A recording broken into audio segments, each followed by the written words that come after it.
Title: When God Chooses You, But You Choose Yourself. Before the crown touched his head, Saul was just a man, tall, handsome, strong, but hidden. He wasn't chasing power. In fact, when the prophet Samuel called him, Saul was hiding among baggage, afraid to step into the spotlight. Yet, God chose him.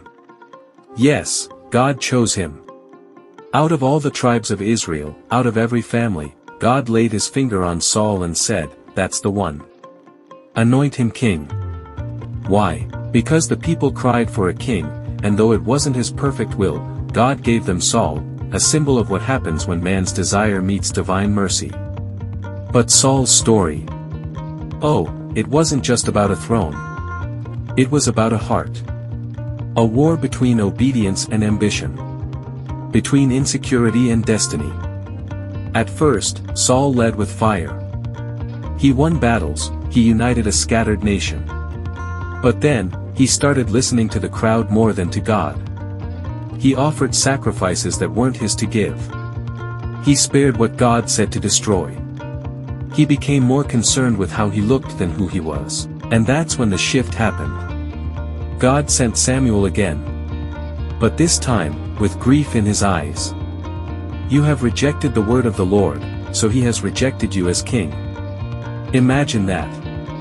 To be chosen by God, and then rejected by God, not because of ability, but because of disobedience. Saul still wore the crown, but the Spirit of the Lord had departed. He looked like a king. He sounded like a king.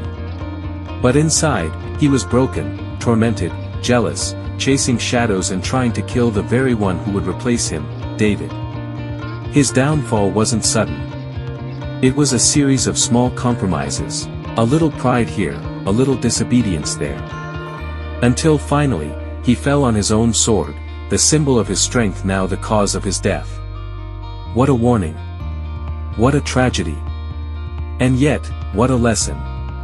You can be called, anointed, even start well. Sometimes, it shows us that, if you stop obeying, if you stop surrendering, if you care more about your image than your intimacy with God, then like Saul, you'll wear the crown but lose the kingdom. Don't just start right. Stay right. Because when God chooses you, the question isn't can you lead? It's can you follow? Let Saul's story speak loud. It's not how high you rise. It's how low you bow. If this stirred something in you, drop a comment and say, "Lord, help me obey." Like this video.